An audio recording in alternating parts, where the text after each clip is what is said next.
Welcome to Jaunty Haunts, the podcast about all things supernatural. After 30 years of keeping a secret, I'm finally ready to share with the world that I see ghosts. This podcast is all about getting spooky and connecting with others who might also sense, see, or feel things beyond the ordinary. Whether you're a skeptic or a believer, let's connect, share, and maybe feel a little less crazy together. You can listen to and binge Jaunty Haunts right now on Apple, Spotify, or wherever you podcast.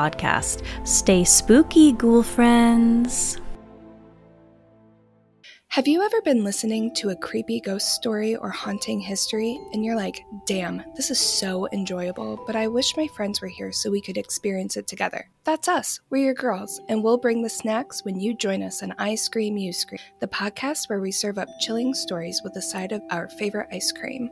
Every month, we pick a new flavor of ice cream and a new topic to go along with it. Werewolves, poison, cemeteries, you name it. From deep dives into stories we all thought we knew to your real-world experiences, at this ice cream party, we always get to the bottom of the bowl. Cozy up with us every Tuesday for your weekly scoop of the most chilling histories, mysteries, and paranormal perplexities.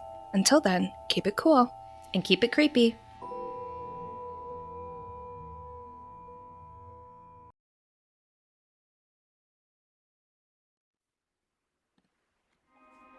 Are you a fan of spine-chilling tales of the unexplained? If so, get ready for an exciting new podcast experience, Chillers and Thrillers. Immerse yourself in the world of the paranormal as I, your host, narrate true stories about people's hair-raising encounters with ghosts, demons, and other eerie phenomena. In Chillers and Thrillers, I'm dedicated to bringing you authentic, bone-chilling accounts without any comedic elements or skepticism. So dim the lights, leave your skepticism behind, and settle in comfortably for our bi-monthly episodes, available on your favorite podcast platforms. Thanks for listening to the Red Treehouse, where I tell scary stories to keep you up at night. You can listen to the Red Treehouse on your favorite streaming platforms. Be sure to follow, like, and subscribe. Oh, and leave a 5-star review. And now, you can find the Red Treehouse on Patreon. Join the Red Treehouse community for as little as $3 per month and receive exclusive member benefits. Simply go to patreon.com/Red Treehouse. Important note: sources for this episode can be found in the show notes. The Red Treehouse is dedicated to my dad. I love you, Pop.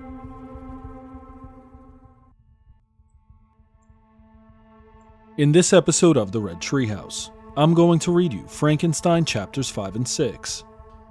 So sit back, turn down the lights, pull up the covers, and pay close attention as I read Frankenstein by Mary Shelley. I'm your host, Will. Welcome to the Red Treehouse.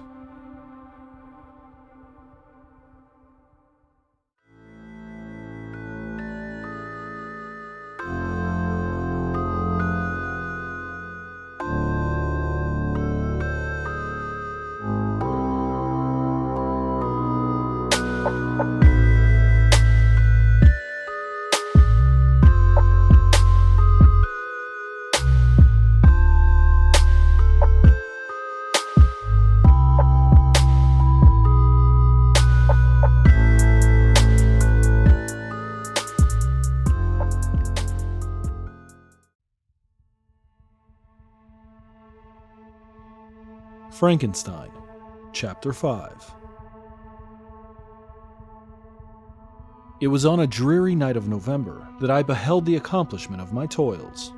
With an anxiety that almost amounted to agony, I collected the instruments of life around me, that I might infuse a spark of being into the lifeless thing that lay at my feet. It was already 1 a.m. The rain pattered dismally against the panes, and my candle was nearly burnt out, when by the glimmer of the half-extinguished light, I saw the dull yellow eye of the creature open. It breathed hard, and a convulsive motion agitated its limbs. How can I describe my emotions at this catastrophe? Or how delineate the wretch whom with such infinite pains and care I had endeavored to form? His limbs were in proportion, and I had selected his features as beautiful. Beautiful, great God! His yellow skin scarcely covered the work of muscles and arteries beneath. His hair was of a lustrous black and flowing, his teeth of a pearly whiteness. But these luxuriances only formed a more horrid contrast with his watery eyes, that seemed almost of the same color as the dun white sockets in which they were set, his shriveled complexion, and straight black lips. The different accidents of life are not so changeable as the feelings of human nature. I had worked hard for nearly 2 years, for the sole purpose of infusing life into an inanimate body. For this, I had deprived myself of rest and health. I had desired it with an ardor that far exceeded moderation. But now that I had finished, the beauty of the dream vanished, and breathless horror and disgust filled my heart. Unable to endure the aspect of the being I had created, I rushed out of the room and continued a long time traversing my bedchamber, unable to compose my mind to sleep.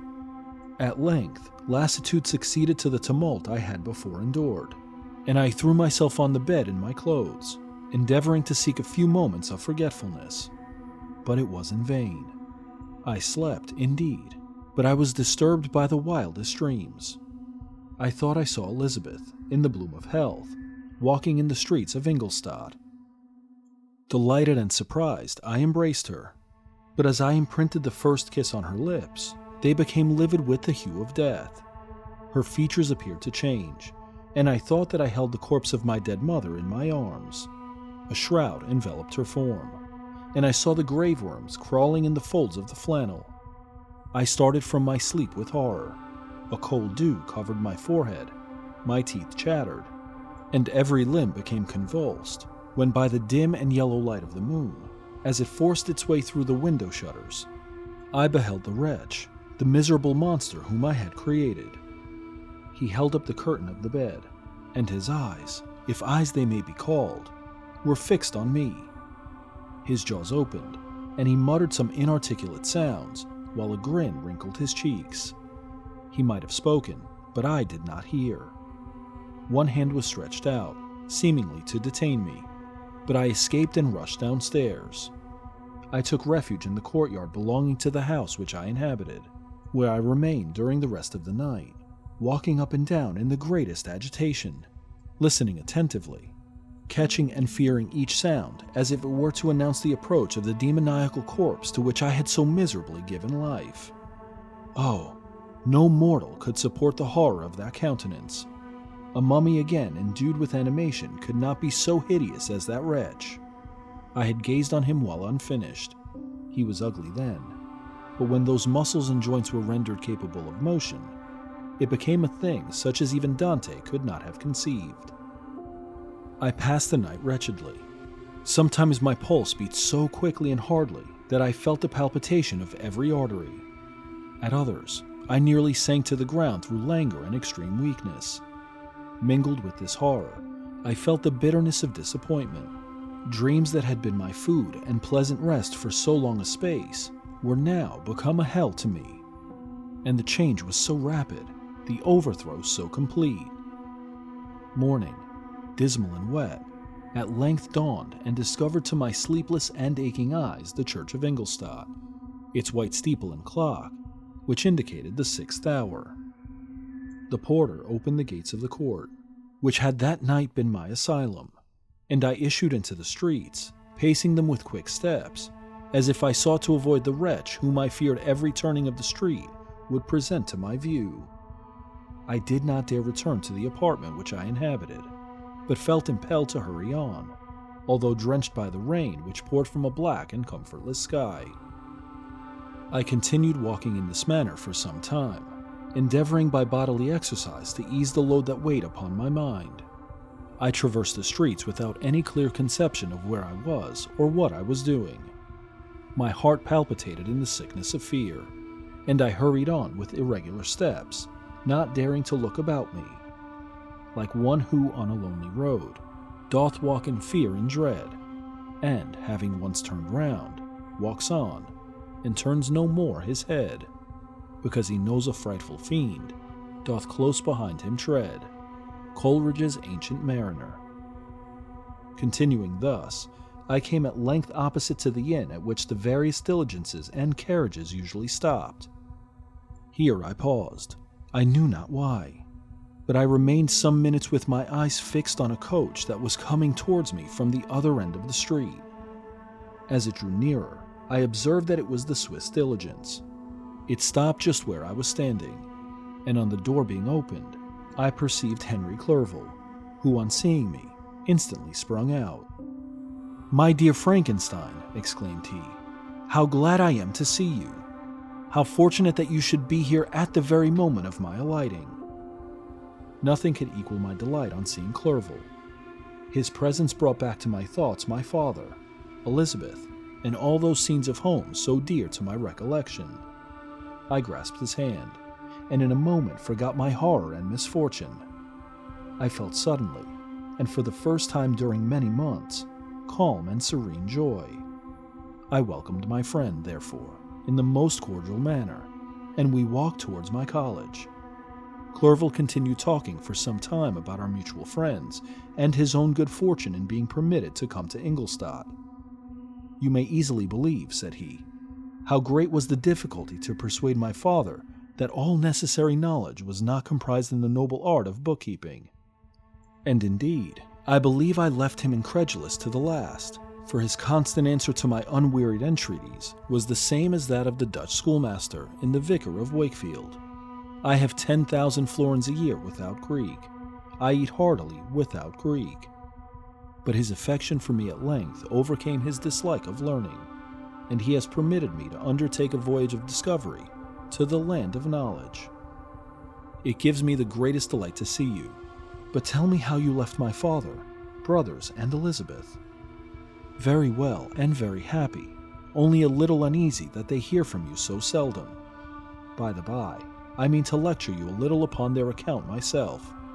But my dear Frankenstein," continued he, stopping short and gazing full in my face, "I did not before remark how very ill you appear.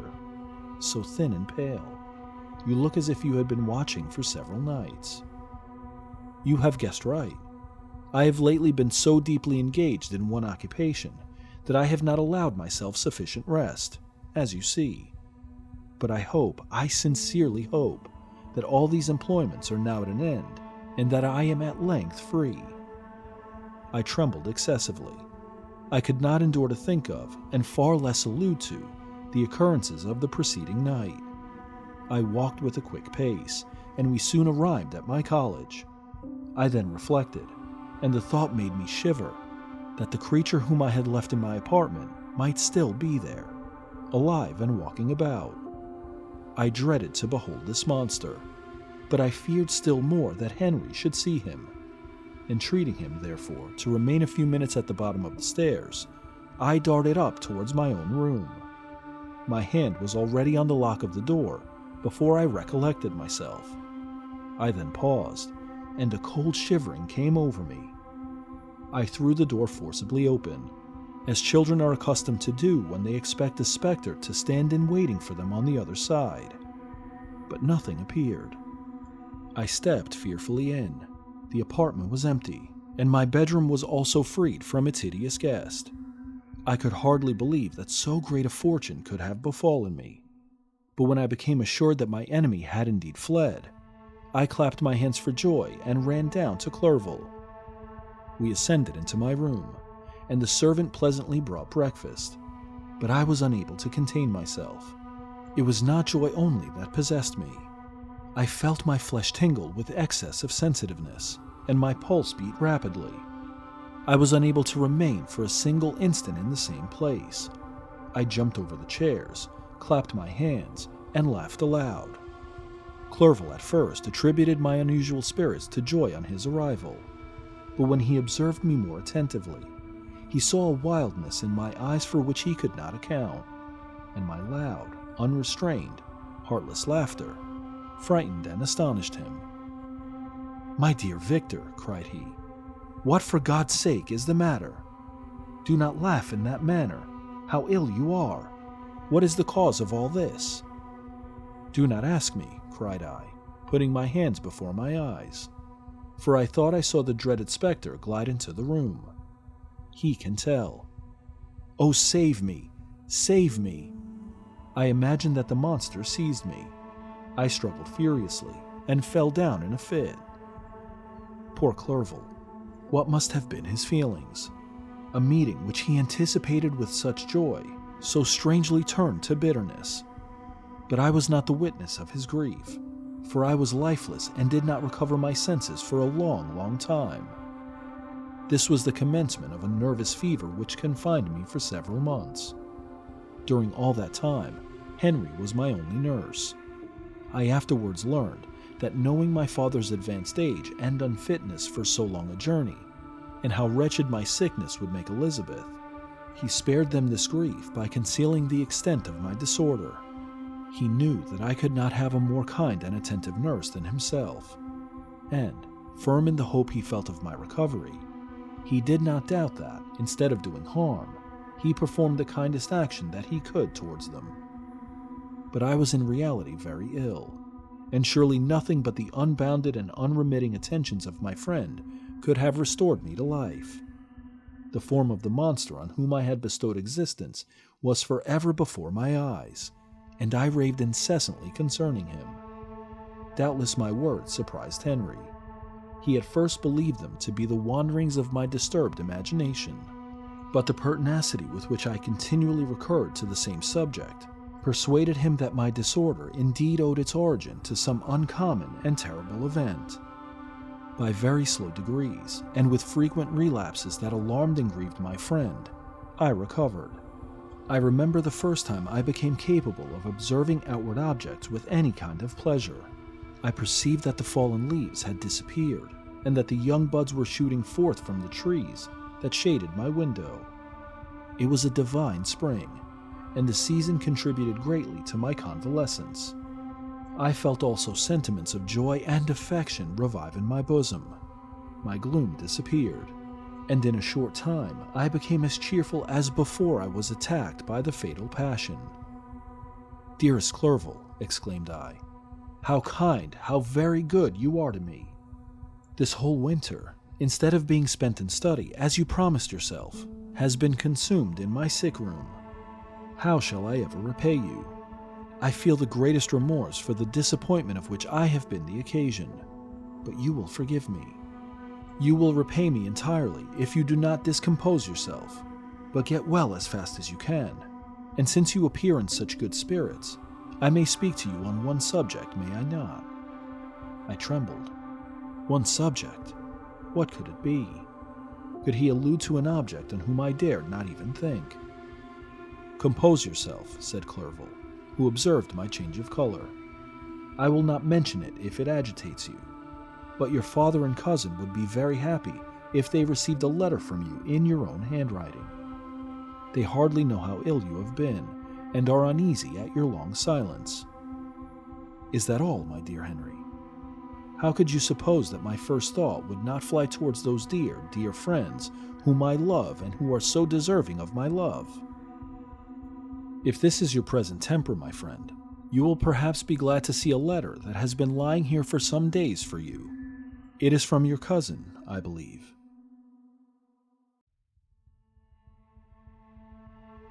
Chapter 6. Clerval then put the following letter into my hands. It was from my own Elizabeth. "My dearest cousin, you have been ill, very ill, and even the constant letters of dear kind Henry are not sufficient to reassure me on your account. You are forbidden to write, to hold a pen. Yet one word from you, dear Victor, is necessary to calm our apprehensions. For a long time I have thought that each post would bring this line, and my persuasions have restrained my uncle from undertaking a journey to Ingolstadt. I have prevented his encountering the inconveniences and perhaps dangers of so long a journey. Yet how often have I regretted not being able to perform it myself. I figure to myself that the task of attending on your sickbed has devolved on some mercenary old nurse, who could never guess your wishes, nor minister to them with the care and affection of your poor cousin. Yet that is over now. Clerval writes that indeed you are getting better. I eagerly hope that you will confirm this intelligence soon in your own handwriting. Get well and return to us. You will find a happy, cheerful home and friends who love you dearly. Your father's health is vigorous, and he asks but to see you, but to be assured that you are well, and not a care will ever cloud his benevolent countenance. How pleased you would be to remark the improvement of our Ernest. He is now 16 and full of activity and spirit. He is desirous to be a true Swiss and to enter into foreign service, but we cannot part with him, at least until his elder brother returns to us. My uncle is not pleased with the idea of a military career in a distant country, but Ernest never had your powers of application. He looks upon study as an odious fetter. His time is spent in the open air, climbing the hills or rowing on the lake. I fear that he will become an idler unless we yield the point and permit him to enter on the profession which he has selected.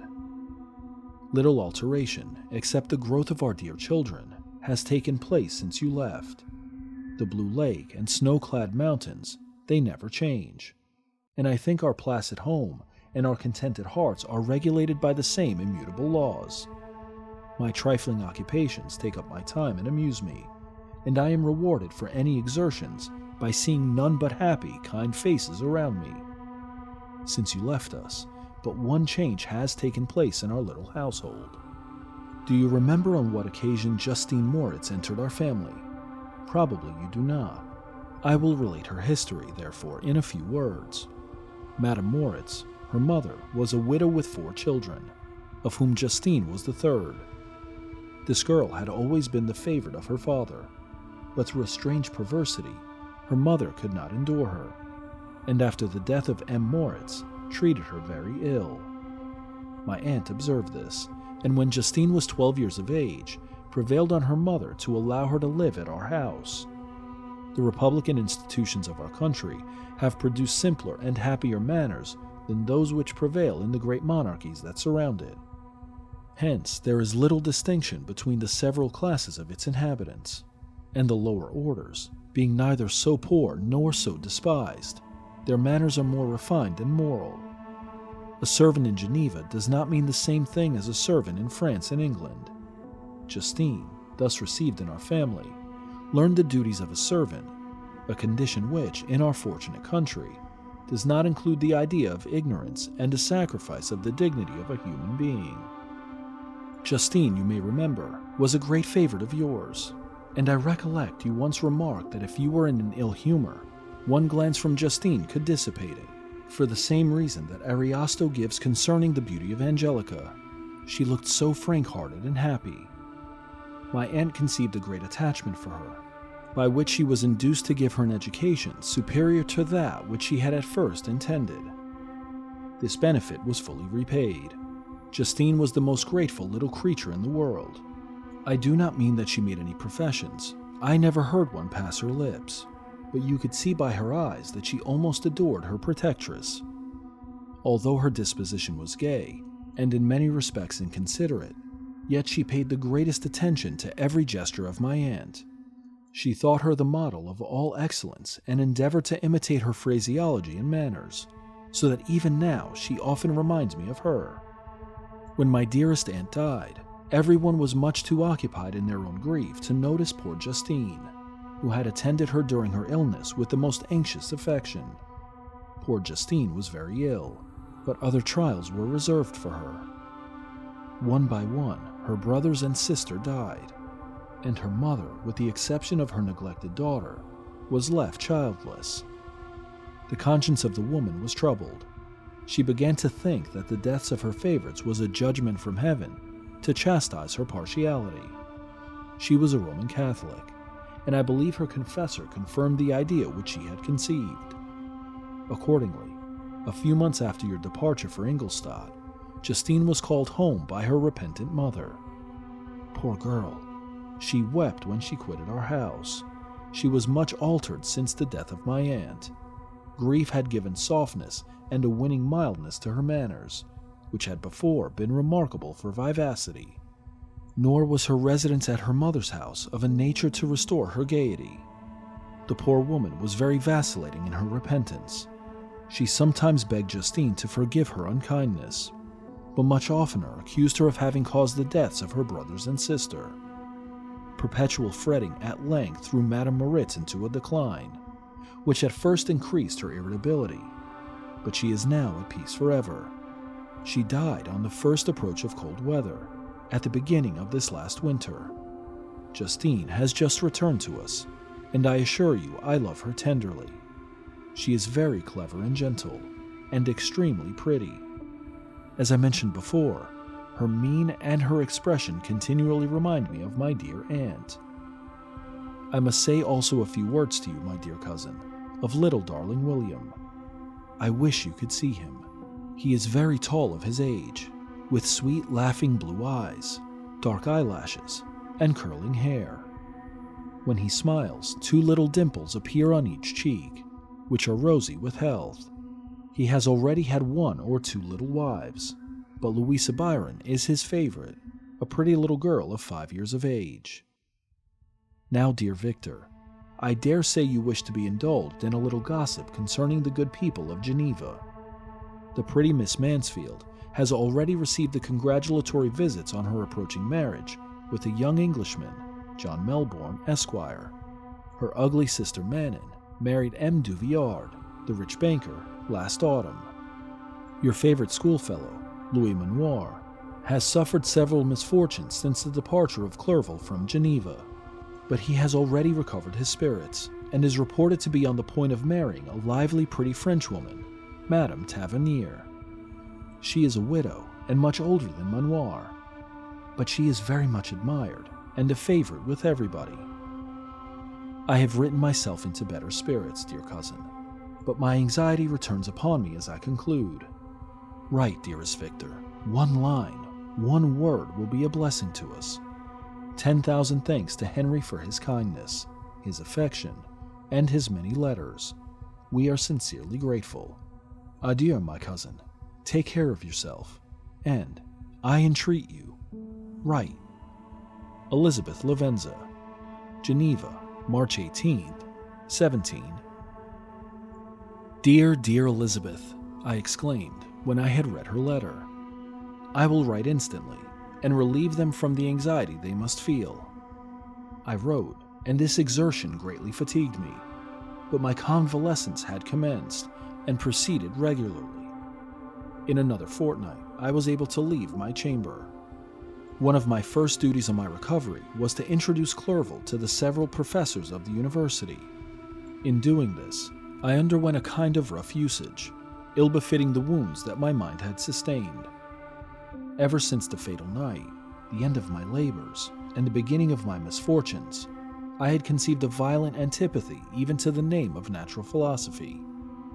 When I was otherwise quite restored to health, the sight of a chemical instrument would renew all the agony of my nervous symptoms. Henry saw this, and had removed all my apparatus from my view. He had also changed my apartment, for he perceived that I had acquired a dislike for the room which had previously been my laboratory.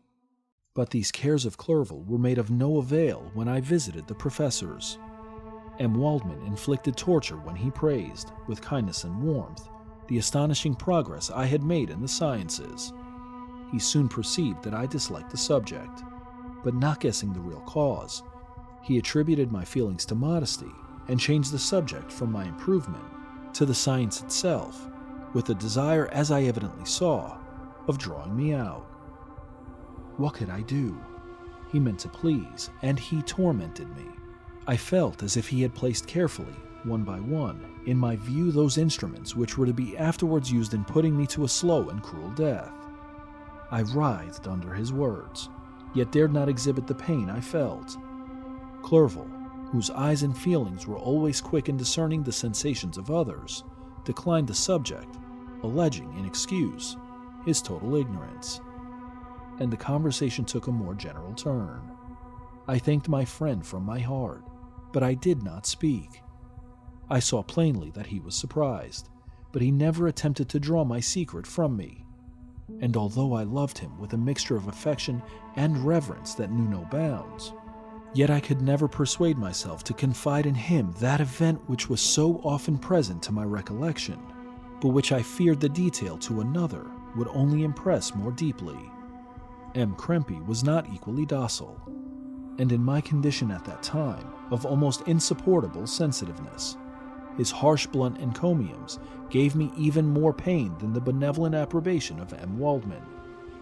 "Damn the fellow," cried he. "Why, M. Clerval, I assure you he has outstripped us all. Aye, stare if you please, but it is nevertheless true. A youngster who but a few years ago believed in Cornelius Agrippa as firmly as in the gospel has now set himself at the head of the university, and if he is not soon pulled down, we shall all be out of countenance. Aye, continued he, observing my face expressive of suffering. M. Frankenstein is modest, an excellent quality in a young man. Young men should be diffident of themselves, you know, M. Clerval. I was myself when young, but that wears out in a very short time." M. Krempe had now commenced a eulogy on himself, which happily turned the conversation from a subject that was so annoying to me. Clerval had never sympathized in my taste for natural science, and his literary pursuits differed wholly from those which had occupied me. He came to the university with the design of making himself complete master of the Oriental languages, and thus he should open a field for the plan of life he had marked out for himself. Resolved to pursue no inglorious career, he turned his eyes towards the east, as affording scope for his spirit of enterprise.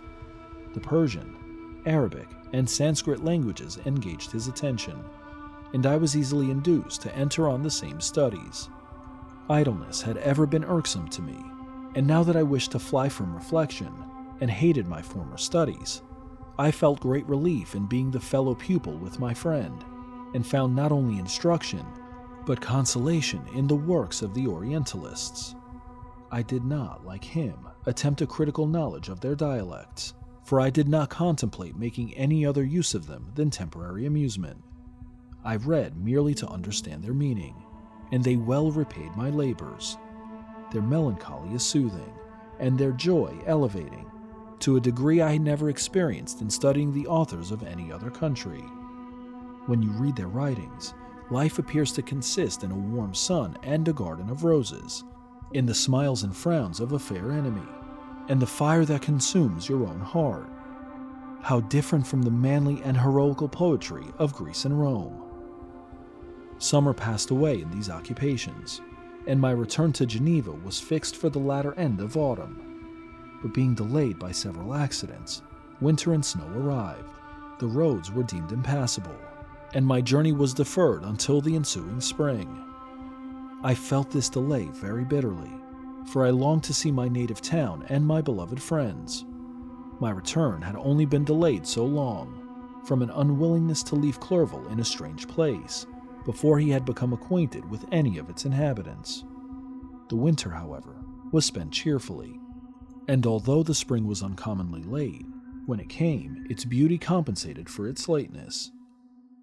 The month of May had already commenced, and I expected the letter daily which was to fix the date of my departure, when Henry proposed a pedestrian tour in the environs of Ingolstadt, that I might bid a personal farewell to the country I had so long inhabited. I acceded with pleasure to this proposition. I was fond of exercise, and Clerval had always been my favorite companion in the ramble of this nature that I had taken among the scenes of my native country. We passed a fortnight in these perambulations. My health and spirits had long been restored, and they gained additional strength from the salubrious air I breathed, the natural incidents of our progress, and the conversation of my friend. Study had before secluded me from the intercourse of my fellow creatures, and rendered me unsocial. But Clerval called forth the better feelings of my heart. He again taught me to love the aspect of nature and the cheerful faces of children. Excellent friend, how sincerely you did love me, and endeavor to elevate my mind until it was on a level with your own. A selfish pursuit had cramped and narrowed me, until your gentleness and affection warmed and opened my senses. I became the same happy creature who a few years ago, loved and beloved by all, had no sorrow or care, when happy, inanimate nature had the power of bestowing on me the most delightful sensations. A serene sky and verdant fields filled me with ecstasy. The present season was indeed divine. The flowers of spring bloomed in the hedges, while those of summer were already in bud. I was undisturbed by thoughts which during the preceding year had pressed upon me, notwithstanding my endeavors to throw them off, with an invincible burden. Henry rejoiced in my gaiety, and sincerely sympathized in my feelings. He exerted himself to amuse me, while he expressed the sensations that filled his soul. The resources of his mind on this occasion were truly astonishing. His conversation was full of imagination, and very often, in imitation of the Persian and Arabic writers, he invented tales of wonderful fancy and passion. At other times, he repeated my favorite poems, or drew me out into arguments, which he supported with great ingenuity. We returned to our college on a Sunday afternoon. The peasants were dancing, and everyone we met appeared gay and happy. My own spirits were high, and I bounded along with feelings of unbridled joy and hilarity. What do you think so far of this classic horror story? Comment or email redtreehousepod@gmail.com. As we turn down the lights on this episode, make plans to join me next time as I read Frankenstein chapters 7 and 8. I'm your host, Will. Thanks for joining me in the Red Treehouse.